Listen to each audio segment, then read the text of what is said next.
All right, everybody, welcome back to another episode of the MRC Town Hall. I hope most of you know at this point, but my name is Ray Whitaker. I'm the CEO of the organization here at Mission Roll Call. And as always, we have Jim Whaley here, our CEO of the organization. Jim, how are you? How are the bees? How are things in life going? Going great. Bees are doing wonderful. In fact, I checked them this past weekend. I normally just kind of live and let live when it comes to bees, but I have, for everybody out there, been beekeeping for a number of years. Started with my daughter doing it, and I've been doing it for about, 6-7 years now. So I've had my share of coming to meetings looking like the Elephant Man, big bumps and, just bloated from the bees stinging me, but it's going great. I enjoy it. It's very therapeutic. And I think I shared with you, Ray, this whole thing that's going on right now with bees and people putting bees like in little sheds. And of course, the bees aren't in the shed, but you can sleep on top of the beehives. I know that probably sounds scary. Is it like the gas chamber, though? The bees are in the shed and it's like a gas chamber. You go No, it's not like they're stinging you Okay. and stuff. No, I mean, you just go and the humming and the scents and the buzz of the bees at a certain frequency has been found out to relieve a lot of tension, a lot of post-traumatic stress, and it's being used more and more. So I'm trying to figure out how to do that, but it could be fun. Yeah. Well, hey, anything that helps. I mean, I think, I love dogs. I love woodworking. Yeah. So these are all things that help in my life. Yeah. So you got to find everyone needs to find their thing that gets them away from the day-to-day grind or the things that stress them out. Absolutely. Okay. So just some admin notes for everybody watching today.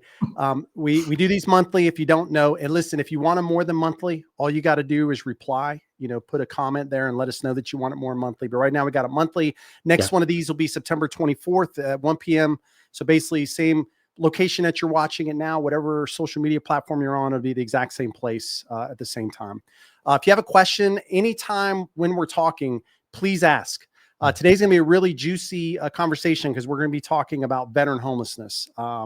So this is one of those areas, you veterans and your families, you're the ones that asked us to make this a priority, and Jim, as him and I talk about all the time, that's what we did. We made it a priority and we got a lot to talk about today. And some of it is going to be a little bit alarming for those that are here and watching, but that's what you ask us to do. We do have a survey up right now. So talking about you asking us to focus on homelessness, if you're in chat, we're going to have the team. They're going to post out the link for the survey for you. We need you to go take this survey for the 2026 priorities for Mission Roll Call. Listen, we work for you. Okay, that's our responsibility, right? And that's what Jim makes me do. Like he tells me if I don't do it, then I don't have a job anymore. I'm just kidding. That's not what he says. But we do this for you. So the only way we can do for you is that you step forward and give us your voice, right? And this also means share it. Share it with a friend. Share it with your family. Okay, they're just as impacted with your service and the things you do, but we need to get the numbers up right now. I think we're close to 1,000. We want to be closer to 3,000 to 5,000 total veterans that have voted on this. So please, if you get a little bit of time, go ahead and do that. And as always, follow us. Okay, like the best way to get information, us talk about the things that we have, is for you guys to talk a little bit about these things. So Jim, today we've got a good one. I think the first thing, though, we got to get into before we get into all of that, we want to talk a little bit about the poll results from last month, right? These surveys and these polls that we're running, how beneficial these things are for us as an organization to gauge, veterans and their families, right? To make sure that that we're doing our part. So I'm really interested from your side. I think the team will go ahead and pull up the survey results from last month, and we can kind of look through some. It's a sneak peek at these, by the way. I know, Jim, we haven't given you the final version of this yet so that you guys can share it with the board and others. Yeah. But I would love to just kind of talk about some of these poll results. But if you can kind of give an overview of why these are so important, just from an organizational perspective. Yeah. There's a lot of challenges out there, a lot of decisions that need to be made by folks in DC, elected officials, and people at the VA on important subjects. And unless you know what veterans want and what veterans feel are the most important, you're kind of feeling your way through the dark, and we don't want that to happen. We want them to have the best information, the most accurate information possible, making the decisions. We want that in our life, right? None of us want to make financial decisions or decisions on any number of subjects if we don't have as many of the facts as possible. And some of these issues are very complex and regional. So it's helpful to get the pulse of what veterans and their families are thinking and what they hold more important, so that we can share that not only with elected officials, but the general American public. Because at the end of the day, it's very important for them to understand as well. So I think these polls, they're vital. And the VA secretary, as well as senators and congressmen, have told me personally that they value this. And the Richard Starr Act, of course, will let you see that. It allows combat disabled veterans who were medically retired, of course, before reaching the traditional 20 years of retirement, to receive both military retirement and the VA retirement. That's important. And this is something, Jim, that's been this act. This is something that's been in this process for a really long time. And I would, oh yeah. And I bring that up because this is something I didn't know. Right. And I think that because right. we're in this space and we don't realize that something like this, that does go through this legislative process or bill process is not something that just magically happens. And even when it gets approved and it goes through that approval process and it's there, that doesn't mean that it stays forever. There's still a process where it comes back. I would love for you just kind of talk about that associated with this act, because that would be good to understand. Yeah, this has been talked about for decades. And decades, so at least over 20 years, in some shape or form, this policy, this process to make sure, since the Vietnam War, and it was probably talked about, but we don't know about it during the Korean War, to make sure that veterans are getting the access and making sure they're getting all the benefits that they deserve, was being addressed. And what happens is sometimes this goes all the way up to Congress and Senate. We put together a bill, and then the bill gets tabled, and then it doesn't happen, or then it's a temporary fix, so it's only for a year, and then a new Senate or Congress comes in, and then it gets moved back. And so until it becomes law and written in, then it really is enacted upon. And there's a number of things that are in this, I would say, almost the outer rings of Dante's Inferno of things, where you're kind of going through hell trying to get these things fixed. This would be this case. And so you can see by the numbers, over 80%, 84%. Does it say 84? I don't have my glasses. Yeah. 84%. Thanks. Yeah. Is in strong support of this. So vast majority, it would seem like a no-brainer, but you need to have these numbers and have these polls so that you can show it to not only elected officials, but their staff, who are actually the folks that are actually doing the hard work of putting this together in legislation and getting the right verbiage in there. So that's why this is so important. It's also important to make sure we share this information with the media and people that are covering these subjects, and make sure they see that these stats are what they are, because otherwise there's no way for them to do it. No one's doing polling and surveys like we are. That's right. You may have an organization that does a poll occasionally on something that is interest to them, but we're doing polls and surveys that are interest to veterans and their families on current issues that are on the docket for important decisions. And that's why this is so important. It's just not taking a survey, what's your favorite dessert? These are important topics that are making an impact, not only for you. All of us that served in the military always tried to make the organization we're in a little bit better for the next guy or gal that was taking over for us. This is going to affect our children and their children. So it's important for us to take these polls, and these numbers speak for themselves. Yeah. And I think it's going to be, and you hit it on the head. And for those that are listening, like all of you that are out there and whatever platform you're on, and listen, it's not just about you, it's about the others. There is a difference between one person answering a poll and thousands, right? And the goal here for these polls and surveys is that we're getting those thousands. We're not trying to speak on your behalf. It's not what MRC, Jim, and I know we repetitively say this because I have not yet seen this take off appropriately. I see a lot of complaints from the veteran community on things that they need and things that they want. Yeah, I'm disappointed by the numbers as well. I think these are important topics. It only takes 5-10 minutes to do a poll, for God's sakes. Do it. Yeah. Send it to your buddy, send it to your family members so they do it. And that's the only way. It's like voting, right? I mean, if you're going to complain about the local legislature or your senator, well, if you didn't vote, you really don't have a voice, right? And so this is the same thing. And the good thing with these polls and what we're doing is we're not trying to adjust it to how we feel or to adjust it to what we think the VA wants to hear or maybe what a senator wants to hear. This is pure topics, pure information, true information, timely information that we're sharing. And that's our North Star. It's not about what we think. It's about what you think.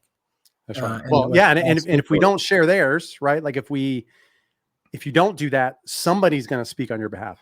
Oh yeah. So you have to make the choice, right? Yeah, exactly right. So this is an important act. Even if you're not one of those individuals that have been injured in combat and receiving pay and then, not get your retirement pay on top of it. And that's just kind of ridiculous. So we need to make sure this gets through, and having these type of numbers is very, very important for us to share with Congress, share with Senate, but also to share with other organizations. That's right. So that they understand it as well. So, I mean, we have 18 million plus veterans in our country right now. We're reaching about 7.5 million through all of our platforms. That's huge. That doesn't mean they're all taking polls. Doesn't mean that we have all their data or information. That's not important to us. What's important is we share their voice, and that's a sizable voting block. I mean, that's a lot of votes, and that's going to garner a lot of attention to those that need votes to continue their job and to continue the path that they're on. So it's important that we take time and take these polls, share it with others to take those polls. And I can't underscore that enough. Yeah, absolutely. Well, now we get into what I call the meat and potatoes. So I think for everybody that's watching today, I hope we get some really good questions from you folks on what this is. Yeah. But so here's the thing that, Jim, for you and I remember showing up into this and this idea of, you and I both been in multiple nonprofits prior to this. Yeah. It is selfish in some ways, right? Because this work is, it's meaningful. It means something. So selfishly, I do it because I love to do it because it's meaningful, right? Coming into this organization, I was a little bit unwary and didn't really understand the whys. And we did the gap analysis and we looked at the organization, tried to figure out what it was. And I remember the very first thing I kind of came into was America Warriors Partnership when they were going through the suicide numbers. And this is one of the poll questions we asked not too long ago, but we were talking about like the number, right? And everywhere you look, there's like 22. And then when I showed up here, I saw something that wasn't 22, right? I saw something the first time it said 44 and I'm like, what? And then I started looking around and I go, holy crap. Like this number has changed multiple times. What I'm leading the conversation into is that sent us down a rabbit hole. Not only me and you, but the entire team. Okay, well, if that number's off, then we started talking about homelessness, and we're talking to Mighty Hero Homes and some of these other organizations that are at the local level, and we're asking the numbers, and we're talking to the government, we're the HUD and all these people, and we're getting all these different numbers. One day it's 37,000, one day it's 32,000, one day it's 31,000, and I remember you and I having a conversation, and I'm like, Jim, what's the number? Man, like how can you fix something that you don't even know what the problem is? And this doesn't just go for homelessness. This is access to care. This is the length of appointments, right? One veteran says it takes them 9 months. The other veteran takes them 2 months. That takes me into the question to you. From that, we've now kind of adjusted to one of the things we're going to be focusing on, which is kind of that investigative journalism and research. And I would love for you to talk about what we're going to be doing. And then we're going to show something off to the folks watching. Yeah, well, you're exactly right. I mean, and let's just focus on the homelessness piece. The number that's been bantered around is 33,000. I will tell you from what we're learning through in-depth analysis, by talking to people, by doing surveys, by talking to organizations on the ground, that is really the low number. So that would be the basement, right? The floor of that number. The ceiling, the roof, that number, we don't really know, but it's much higher than 33,000. And the reason for that is that we don't have accurate data across the country. So how do you fix a problem again, if you don't know the extent of the problem, very difficult. And so that's why we embarked on this. The other reason we embarked on it is in the beginning of the year, we asked all of you what should be our priorities. So that's very different than any other veteran support organization that has on their website, these are our priorities. Our priorities are exactly the priorities you told us the priorities are. Yeah. So homelessness is one of those priorities. We all understand why that's a priority. It's because it's embarrassment to our country. Not only that, it's adversely affecting the lives of our brothers and sisters. And so we need to get a handle on it. And there's no reason why that number should be anything higher than 0. If we're being supportive and imaginative. Listen, there's not any complex problems Americans can't solve, right? We can do it if we focus on it.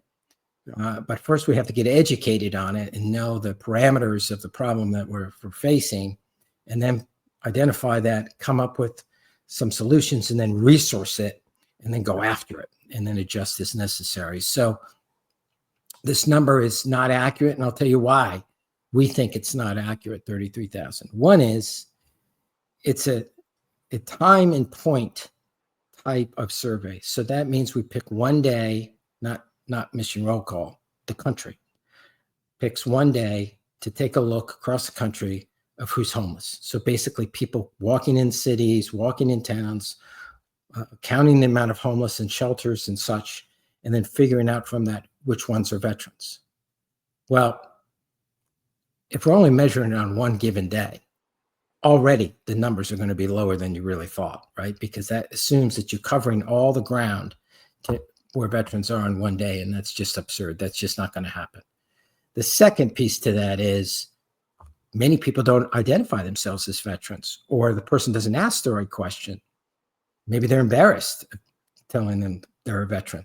Well, I mean, I don't think it's but it's not a thought process for you. I mean, think Right. for the homeless vet, I'm not like, my past is my past. It's not my Identity. not my current. So it's not like, Yeah. you know what I mean? I'm Like, so I think homeless. it's, That's who I am. yeah, I'm homeless. Like, yeah, help me. Right. So anyway, sorry to interrupt, but I think that's another important piece. It's not that they don't want to identify. You're right. Nobody's asking, but like, I'm not thinking about that needs to be the question. And doing stuff here in North Carolina with the homeless veterans, that's something I would continuously get echoed back to me, is like that, right? You can't have a job. If I don't have a house, can't have a house without a job, right? Like it's this dilemma that you constantly have. Anyway, I'm sorry. Well, and if you think about that, you know, there's a large percentage of our population, American population, that's, one transmission failure, one flat tire away from insolvency, right? I mean, that kind of impact, financial impact, is going to make them lose their car, not be able to go to work. They lose their job, and now they're basically holding on, and they have no reserve. And so it's just a slippery slope. The old adage there, by the grace of God, go I. Yeah. It happens, right? I think the other thing specifically about homelessness that's troubling is that you have, different populations within their homeless. So you have which we're going to show. We're going to show all this, folks, on the page. So So I mean, from what I've learned, and we're all learning this process, we were far from homelessness experts at this organization, but we're trying to tackle these tough problems. And I think it actually gives us better insights than others, because we're not coming in with a preconceived notion. That's right. We assumed the numbers were accurate until we found out they're not accurate. Yeah. We assumed a lot of things until it was proven otherwise. And so now we're eyes wide open, and we're looking at this thing holistically and talking to other organizations, experts in the field, both at high level organizations and organizations that are in a town trying to solve these problems. And so I think that gives us some great insights. But what's troubling to me on these numbers is, one, the number's way too high. We know it's higher than it really is reported. In some cases, people are not identifying, or we don't correctly identify them as veterans. If it's a female veteran and they have children, they're not going to identify, or they're going to be reluctant to identify because they don't want to lose their children. Yeah. In some states, if you're living in a tent or a car, you're not considered homeless. Well, I can tell you, if I'm living in my car, I consider myself homeless. I would assume, Ray Whitaker, if you're living in a tent, you would consider yourself homeless. Most people listening to this would do that. And then you have entire states that aren't participating at all. California, which is the highest level of veterans. Yeah, and we'll show a map. And Jim, I'm going to pull up this page. Yeah, But I just please. want to get back to that research and investigative part of this, just for the group, so that they understand like the focus is where we're going as an organization is that what we've heard veterans tell us and their families is like, hey, these priorities are things that we need help with. We're hearing the voices, right? Like, listen, I can't explain this to those that are watching enough. We're reading.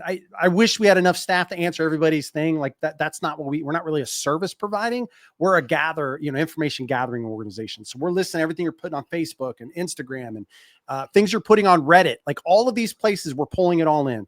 We're speaking to your congressional leaders to find out what are they hearing, right? We're pulling it all together and looking, going, that's an odd issue. Then we put a survey poll together.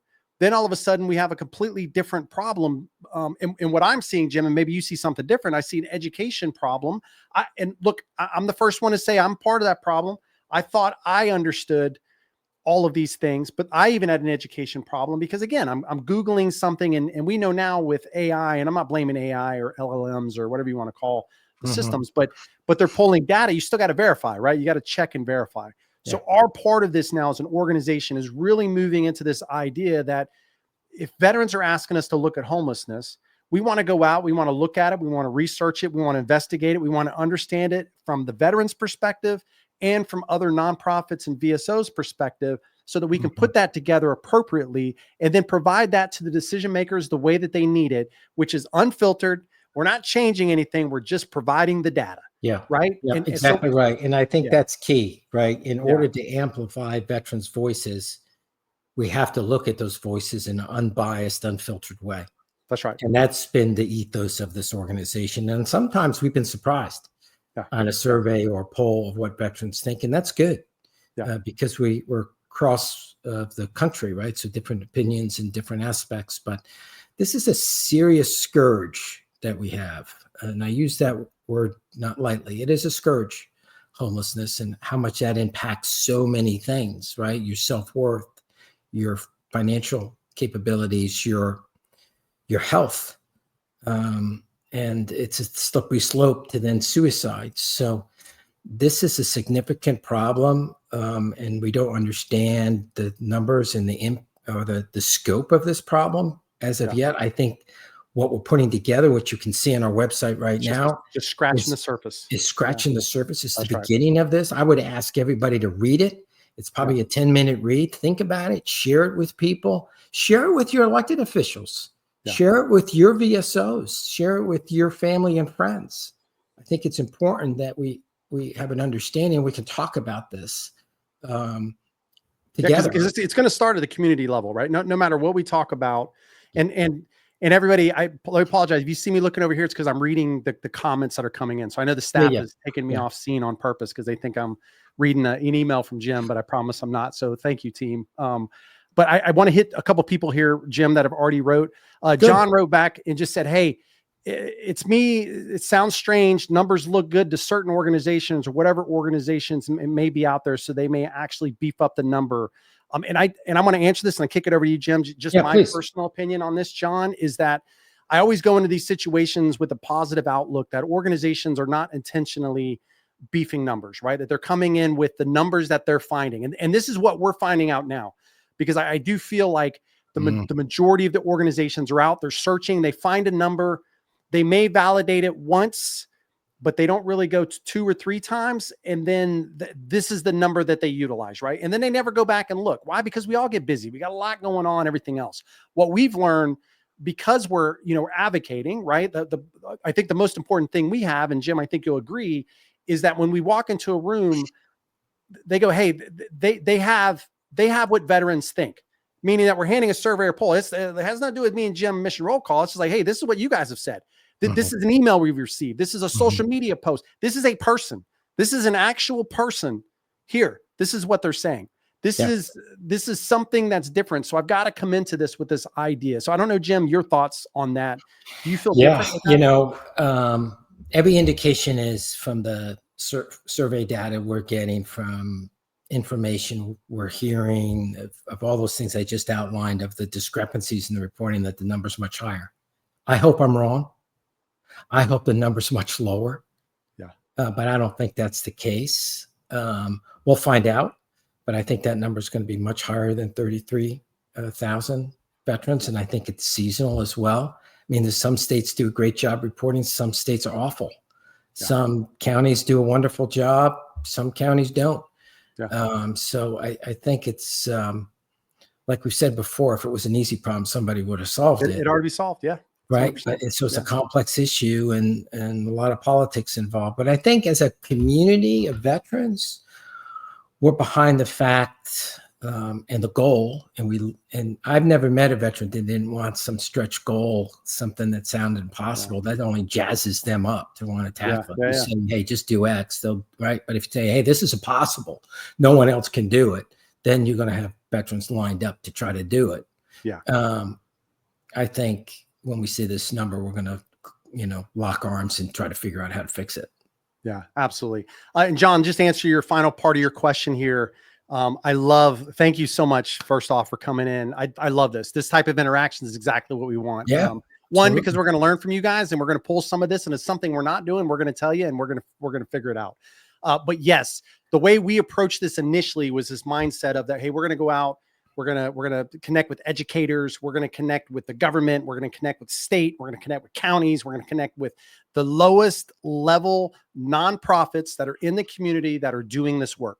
Okay. And a lot of them that we found that are doing the work are 1 or 2 people organizations that honestly, they're a nonprofit, but they don't even make money. Like they're not, you know what I mean? Like they're not out fundraising and stuff. There's somebody that's retired or somebody that just wants to help veterans with homelessness, and they're out doing it. And you'll see on the page that we have a lot of that data there. We have a white paper that's going to be coming after this that has more data than I know. It's going through the process right now of getting created, and Jim will look at it and we'll get that stuff out to everybody. But the goal of this really is just to provide and allow the person that reads this, and think about it. For me, it's pretty simple. If legislation and bills are 400 pages, this thing's only going to be 20 or 30, right? But it's really good concrete data. Our government's going to read it, and they're going to take each one of the things that we're talking about. But we want individual veterans, we want individual community care, homeless coordinators down at the lowest level, all of these folks giving us data. And part of it is for them to understand. And I don't want to give away the final piece here, but as we look at the page, there's some interesting data that's on the page that we'd love y'all's feedback. So Nate, I would love if you guys could go ahead and pull up the page for us. That way we can actually look at it for homelessness, so we can see what it looks like. Put that big screen if you don't mind. Juan came here to ask, what is Mission Roll Call doing to combat veteran homelessness? This is great, Juan. We're talking about it right now. We're talking about our piece of it, what we can do as far as our level is concerned. Peter wrote in the bottom, Jim, why can't our government reallocate funding wasted on supporting other countries to our vets? That's a good question as well. We'll get into this a little bit here, Jim, because there's some money outlays here. You hit on this a little bit. Let's talk to 33,000. So we got a big header here, right? 33,000 homelessness veterans. Yeah. What does that really mean to you when I say that to you? Well, first you see it and you're just shocked, right? Yeah. That number is, and then when you dive into it, you find out it's even higher, right? Or every indication is that it's higher. Well, that means that we're not connecting with 33,000, I'd say, families. So it's just not. You can stop there, Nate. Yeah, right? So it's just not. I think it's important for people to realize it's just not the veteran that's homeless that's impacted on this. That's right. It's their brothers, their sisters, their children, their moms and dads, all of those things that are affecting the community that's being impacted by this. And impacted is not the strongest word. I mean, it's much more than just impacted, right? I mean, that affects your life. Yeah. Some of us know people that have gone through this struggle. Some of us do not. Some of us, I think, have a hard time understanding how could that possibly happen. That's right. But the more you dive into it, you realize it easily can happen. And to the point of how do we get resources behind this, I think this is exactly the way we can, as a community of veterans, through what we're doing at Mission Roll Call, is to bring awareness to this and bring accurate facts to it as much as we possibly can, through surveys, through polling, through the analytics that we have, working with other organizations to bring this, put together a white paper, a study, so that we can share that with elected officials as well as other organizations so they can talk about it as well. The only way we get resources behind it is to get the right people to read this, to see it. That's right. That's right. To understand the impacts of the problem. I mean, one thing I want to think about is what is the impact of 33,000 veterans and their families not having a job, right? And being homeless. What is the impact on them, on society, on our healthcare system, on suicide numbers, on any number of different, so showing the impact of what that means for our country. Not to mention what that has an impact of us just mentally, right? Those, yeah, and socially, and what does this have an impact on recruitment and the next group? I mean, what can we learn from today's issues to make sure that this number doesn't continue? I mean, I don't want to be talking about this issue 5 years from now, right? I mean, think about that. I mean, because this is a multiplying effect. It's a compounding issue of pain and suffering and disillusionment of all these folks that are homeless. I mean, we want to solve this problem quick. And we need to have a sense of urgency as a country on this. Well, yeah, I mean, but to me, like, and you're right, Jet, like all of that. I'm going to go back to your last statement, because I think this is probably the resounding part of this, is that, like, this has been a consistent issues for a very long time, right? Like, it's not changing. So I remember an old squad leader of mine, you know, he was a sweet guy, by the way, very, very, very nice. I was an infantry guy, you know, lots of hugs, you know, in the infantry, that's what we do. You know, nobody's ever mean to you. Right. But one of the things that I remember from him was this idea: if something's broke, fix it. Right? You see a piece of trash on the ground, you grab the piece of trash, you pick it up. Well, here's the thing: the part to me that's frustrating. People could see I'm probably very passionate. We all are, right? Our team is just like me. Like, I'm not a catalyst alone here. We all are passionate about what we're doing. At the end of the day, we're just trying to find a process. And if what we've been doing is not working, what we're trying to figure out now is what data can we provide to you? Yeah, that's a great to point. help you fix it. And I think that goes back to the question that Juan was asking, like, hey, what are we doing? Well, Juan, we're doing something different than what everybody else is doing, right? We looked at the field, we figured out where the gaps were, and the gap is information. If we don't know how many veterans, because that's the meaning. Nate, can you pull back up the webpage? You can leave that up, man. So just go to the very top. And you said this earlier, Jim, and it's what punched me in the stomach out of this whole thing. If 33,000 is only, it's the floor, right? We don't know what the ceiling is. We only know that there's at least 33,000. That immediately blows my mind. So how can you fix a problem? That's like being at war and somebody going, hey, the enemy is over there somewhere. But we don't know how many. What? Yeah, they could be like, we don't know how many. We don't, like, they're somewhere. Right. You're going to have to figure it out. You can't fix a problem like that. So I think as we went into this, the idea was like, hey, we may not have all the information, but we are finding groups of people, usually at the community level, that have more information, and then we can kind of pull those folks in. The next thing I wanted to get to with you, Jim, is Nate, go ahead and scroll down. You go ahead and go down there to the budget allocation. You'll see a little graph that's going to be coming up here. It's the next little graph right here. So stop right there. So that graph, Jim, here is kind of the idea of the total number of homeless veterans versus the budgetary allocations. So another question, you know, for us, man, we're doing a holistic view here. We're not, and again, we're not trying to point fingers. We're just giving facts. So the facts, as you see here, you know, around 2012, you know, you can see we had over 60,000. So there's work that's been done. Interesting part though, 2016, you see kind of a flat line as it goes across, but you see the budget continues to go up, right? So we're about 3.4 billion right now. I know there was additional funding that was asked for. That's not our responsibility for that portion, but there is a piece of this. We want to make sure the money is going in the right places. And Jim, I'd love for you to talk about how we're doing that through the polls and the surveys and the communication through veterans and other nonprofits, to be frank. Well, I think it's educating a whole bunch of people, and this brings in the question of effectiveness, right? So if I'm running the homelessness part of the VA, I'm looking at these numbers going, something's not working, right? We're putting more money into it, less, our effectiveness is not as good. So what are we going to do to adjust on that? So I think education is a powerful tool. and adding sun is a great disinfectant of things, right? I mean, it just right. brings light to it. And it helps veterans be able to understand the issues, and they can share that with their friends and family, and they can share it with elected officials and any number of things and post about it. I mean, they can take this information and post it on their LinkedIn or Facebook accounts and share that information. I almost think when we go back to the top of the page, we should put a question mark. I know my team's going to hate me for that. No, it's okay. Idea, but yeah. So 33,000 homeless veterans, question mark? A big question mark on the side of it that covers. Is that really the number? Because we're saying it isn't, or we don't know the number, but every indications are the number's much higher than. We know the number minimum. Like we know for a fact there's at least 33,000.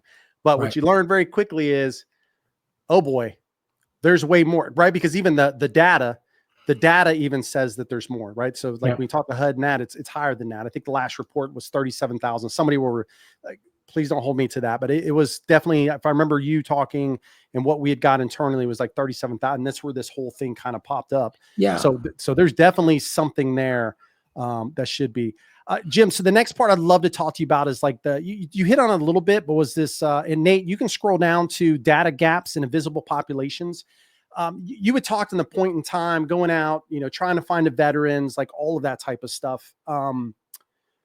This is an interesting quandary, and I don't know how to say this appropriately without probably saying something. Say it inappropriately.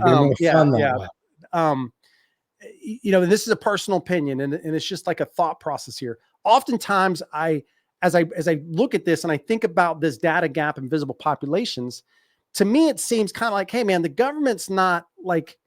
The government can only do so much, right? There seems to be a community portion of this that really has to help to get us to where we have better data at the local level. Because if you don't do that, then the government just keeps getting bigger and bigger, right? Like, so from a community perspective, it would seem that these gaps in the visible populations that are impacted, that there's something that we could do there locally. And I'm just interested to get your thoughts on that, or maybe things that you've heard or seen. Well, first, I'd like to point out that I said time and point, not point in time. So there's my dyslexia coming out early on. So I just saw that. What did I say? Like we said, it's a complex issue, but I think, and when you look at these other things like hidden in remote and rural areas, temporarily staying, there's all these things baked into these numbers that kind of make it difficult to find what the true answer is. We know that there's some small nonprofits that are making huge impacts in the areas that they're at. And then there's other organizations that seem to have a lot of funds that are just scratching the surface. To your point, I think if we don't fix this problem and we assume someone in DC is going to fix the problem, that would be a false narrative. That is not going to happen. It's never happened. It will not happen. So we have to actually be the squeaky wheel. So I think it's a couple things. One, what we're doing, we think our role is to amplify the voices of veterans. So we're doing that. And we're doing that through things like engaging the media. I have not turned down one media request, even if I know it's going to be a little hostile. I'll do it because I want to share the information with people that are covering these stories. We do podcasts with people that have been affected by homelessness. We do podcasts with organizations that are addressing this issue to make sure people are aware of it. We talk about things on our mission roll called University, MRC University, that hopefully helps you and helps those not to get into that situation through financial literacy and how to transition, all of those sort of things. We have a website that I think is really becoming the hub for not only finding information, but finding your path. Coming in here and looking at other organizations, VSOs, that you could be part of, other veteran support organizations that you could volunteer for. So when we start connecting the dots of you come to our website and you want to volunteer, you want to help, we're going to be able to help you do that through our resource directory. So you can find an organization to volunteer for or donate to, or get involved with, and so or point a friend in that direction that may need a specific issue addressed. I think all of those things are important. But these were one time the people that were the left and right of us. Maybe we don't know somebody right now that's homeless, but how do you know you don't know somebody who's homeless? That's right. Right? I mean, that's an unknown known. So you have to assume that with all the connections we have in life, somebody we know knows somebody who's homeless. And wouldn't we want to help that person? So I think we have to not only tell the story to elected officials, that's what Mission Roll Call is doing. We as a community need to get involved, and that's through organizations like ourselves volunteering for, or other veteran support organizations are getting involved with. And then 3, you got to make sure your voice is heard. You got to make sure you take polls. You're taking this information and talking to your local town. I mean, there's probably somebody within 20 miles of where you live, no matter where you live, that's homeless. Well, I mean, how many times do you get on the road, start driving? And I didn't every day. I probably go, not every day, but quite often I'll go drive, even here in North Carolina, and see somebody walking along the freeway or along the road, and they're not in a city. I live outside of a city, like a ways away. So if I'm seeing it, I know for a fact, somebody else seeing it. I would love, maybe Roger, if you guys can put up the link for folks. Again, selfless plug. We need you guys to go take the survey. So everybody that's listening, please do that. John, you've got a lot of really interesting post here, man. I would love to talk to you separately to this conversation. We're going to hit on some of these here in a minute, but I would love to talk to you about some of the stuff that you have here, some interesting thoughts. And then I see Derek just came in, said 33,000 homeless veterans have cash to fund other countries. Yeah, I mean, to be fair, what we looked at the civilian population homelessness versus the veteran to see if there was a discrepancy. And what we learned is about $100,000 is what we spend for a homeless person, whether it doesn't matter who they are, right? It doesn't matter if they're veteran, non-veteran, so forth and so on. Yeah. So again, this is why we think the number is bigger, because right now, 3.4 billion, we're asking for more money, or they are, the government. So there is something to be said there. And Bill, we'll hit your question in a second. Nate, can you pull up that quote real quick for me? So I love this quote right here, Jim. If you're not seen, you're not counted. And if you're not counted, you're not helped. And how powerful of, it's kind of one of the things I asked the team. It's just like, hey, if you could take, if you did a whiteboard or info board and just wrote down things that you're like this was one of them, right? That just came out. Like, holy crap, if you're not seeing, you can't do it. Nate, go ahead and go down to homeless veterans. Jim, we'll go over the map. We're cruising through this thing pretty good. So I'm going to usher us along as fast that makes sense. So if you could just kind of talk about the map, I want to go into this with understanding. We're not pointing out states to try to, again, this is information sharing, right? I think the majority of us know that the ones darker green have more veterans that are homeless versus the ones that are lighter green, right? So you can see, most of the veteran friendly states or where the climate is good have the majority. So I'd love for you to just kind of talk about this. And then of course the table underneath it, Jim. Yeah. So if we think about, and this is, I don't think it's surprising to anyone, this has the most, these states here are the states that have the most veterans. So it would make sense that that's also the states that have the most homelessness. And I think this is where we have to attack the problem, right? I mean, if we're going to phase out the attack of this problem, then the first phase would be, how do we make some dent in those states that have the most homelessness and go after that and work with organizations. So if you're from one of those states, this information could be very impactful for you because you can share it with your local veteran support organizations in your town or city. You can share it with your representative in Congress and say, well, what do you think about this? And what is the numbers here? I would urge people to find out what's going on in their own county. That's right. Right where you live. I mean, the only way we fix this problem is that we go after it as a community. And the reason I keep harping on that is because when you look at our community of 18 million veterans, half of those are not associated with the VA, so their numbers aren't really counted, and so their voices aren't being heard. And if we can get to all of those folks, or at least a big majority of it, that's a sizable voting block. That is a significant group of people that have resources, that have the capability to having their voices heard, and they have a common background. They've all served their country. And so I've never met anybody who's not concerned as a veteran to this issue. Yeah. Everybody I've talked to is concerned about this issue. So well, and the other thing, Jim, I want to jump on that part of the local part, is that a lot of what we've learned is that it may be some government-based bills legislation, but a lot of what we learned is at the city, county, and state level, laws and rules is what's governing some of this as well. So that's another reason I love that you keep talking about community and veterans need to get involved, because I mean, again, this is a much broader conversation with a lot more people that are involved. So getting involved in your community gets you involved with the problem at the local level, and allows you to, have a little bit more, because every state's different, right? Every city's different. So forth and so on. Yeah. And I would say it may not seem fair to people on this call, but all the veterans out there serve their country in some way, shape, or form. 4 years, 40 years, different locations, different services. But guess what? You still expected to serve. Yeah.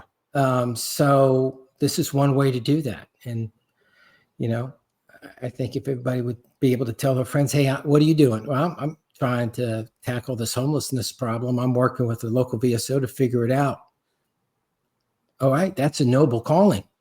Yeah. That's important. And I have no doubt if we all work together, we could significantly reduce this problem. We could get rid of this problem. That's the goal, right? The goal is to go to zero, not to get it down to double-digit numbers. We want to finish this and put it away. But I think that it requires us to be, one, educated about it and be able to talk about it and have facts behind it, not hyperbole, have accurate numbers. So it brings legitimacy to the issue so that you're able to share it with congressmen. And I'll tell you, when we bring this information to the people that are supposed to know, they don't know. That's right. Yeah. Well, I mean, how could they, right? Like, I mean, I think about my daily thing. How many times has the wife asked me something and I'm like, I'm supposed to know that, but like, I've got so many other things going on in my life and just in general. So, you know what I mean? So, I mean, we're human. That's the best part about us, is that you can't think everybody's going to have it. So if we can create these educational based, white papers and pages that local nonprofits and veterans and other folks can use, like, that's the goal. Because right now, where do you go to get it? You can't, because everybody's got different data, right? Yeah, and that's what separates us, from any other organization. When we walk into a local state government, and we need help to grow in the state area, we just don't have the bandwidth to that. We've been focused at the federal level.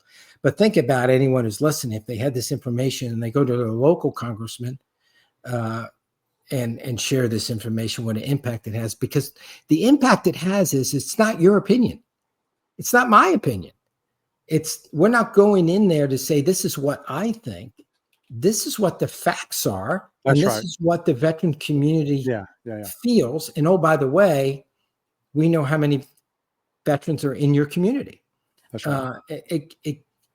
It's welcome news, actually, even when the news is bad, to elected officials, because they get a lot of opinions, but not a whole lot of facts.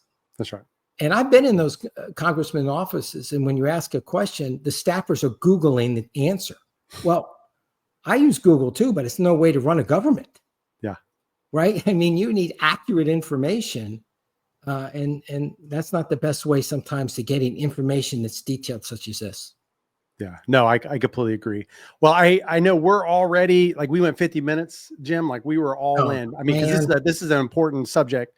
There's a little bit more on this page.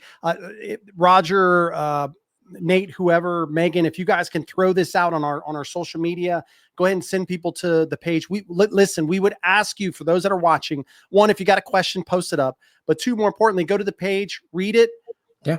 got feedback, you can go to contact us. You can send an email to us. Happy to do anything to connect with you, to talk about it. This is again, Jim talked about this earlier, which I think is important, is we scratched it.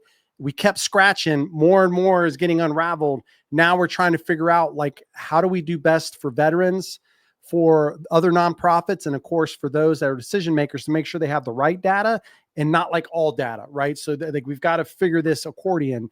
And I know, Jim, I know the exciting part for you is it's not just homelessness. Our next, we're doing access to care right now. So we had this great conversation. Thank you for the veteran. I'm not going to say who this was, by the way, but I was talking about, like, hey man, what are you talking about? Appointments only take, I don't know, the average is like 30 days for appointments. And the veteran just like looked at me in the face, like, hey man, check it out, dude. Yeah, you're right. 30 days for that initial appointment. So that's like an average, right? The real problem is like the specialty based appointments. Right. So that opened up a whole nother can of worms. And we expect that to be done probably to end of Q3. So that'll be the next one we're going to talk about. Then after that, we're going to be moving very heavily into suicide prevention. And then of course, working with AWP, I hope, on kind of what they've done from a research perspective. And then how do we utilize that to better inform, right? Like, let's get the facts, let's figure out the issues to do there. But on the homelessness side, there's a lot of wealth of data here for folks that are still here, women veteran on here, indigenous veterans that are disproportionately affected, for women veterans, Jim, you talked about having kids, and then like, there's a whole nother problem there. But the good news is there are locations that are trying to help.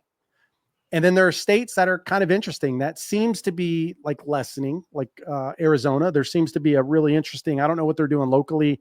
It's not really for us. We're still doing a little bit of looking at it, but they've had the biggest decrease in this. So I think we're going to continue to do that. And I think it's going to be continuing to talk to the veterans, and then working through the Santa Barbara VA, their community partners. Yvette Jones, you and I had a great call just with her. Wonderful. Holy moly. I mean, she is like, listen, if you guys don't know Yvette, you guys should go follow her on LinkedIn. I hope we have her. I believe we do. I think we got our mentors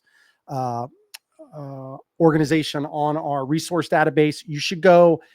She's doing amazing work. And she's like a one-woman. If you had 50 events, one in every state, this problem goes away. Yeah, it's unbelievable, the work she's doing. Unbelievable. Mighty Hero Homes, we all know Georgia, so we love him. And then, of course, Boulder Crest, that we're close in partnership with. So I'm looking forward to how things kind of pan out. Anything else on the homelessness side, Jim, that you can think of, or anybody that's watching have any questions, please post them up.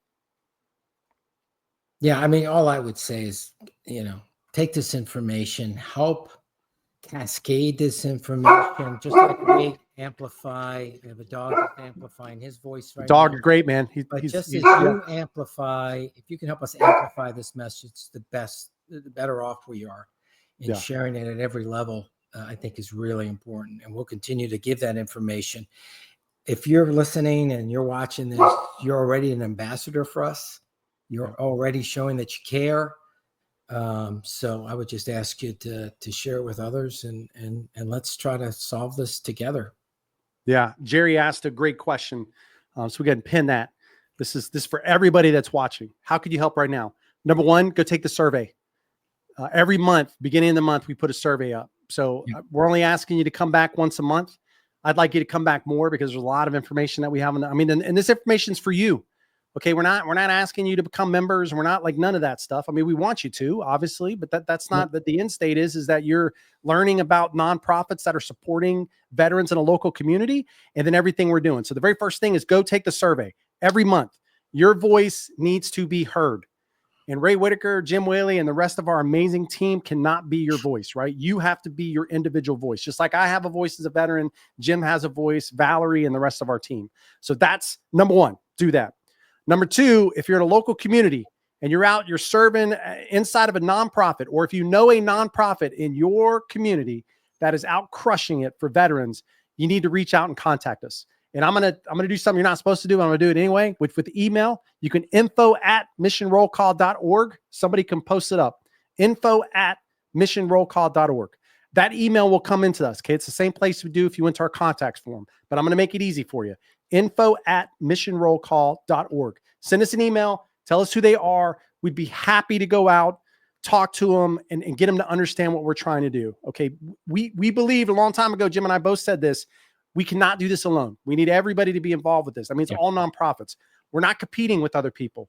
This organization will last as long as it needs to make sure that we're doing the work that we do. And that's what Jim Whaley and the board have, talked to all of us. So, and I'm hoping, Jim, I don't know about you, but I'm getting some grays, man. I thought I was young still. No, I'm still good. Yeah. Not you, obviously, but so anyway, so that's the other way you can help. And then the final way for those that really want to support the mission, look, we want to be doing more. We want to be doing more faster.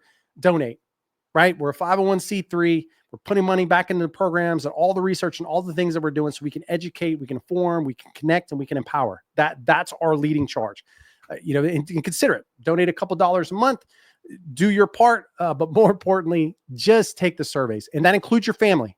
So make sure it's not just you, it's your family. And if you're a civilian supporter and you're like, well, I'm not a veteran, we need your voice too. There's lots of questions that are on there that are based on that. So as always, Jim, thank you so much for your time today. I can't wait until next month. I know we got some juicy ones for next month.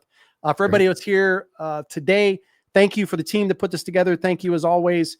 For those, if you think we should be doing this more, just let us know. Jim and I both think that we should be doing this daily. That way Nate's, got lots of work to do. We'll make sure Nate's working hard. Yeah, we're not going to do this daily, but if you think we should be doing this more, please let us know. As always, thank you for your service to your country, whether you're a veteran or the family. And if you're a family, thank you so much for letting us borrow your loved one to protect the freedoms that we enjoy. We will, don't forget September 11th is coming at the beginning of next month. So for everybody that's out there, we all lived through it. Jim, I know you did as well.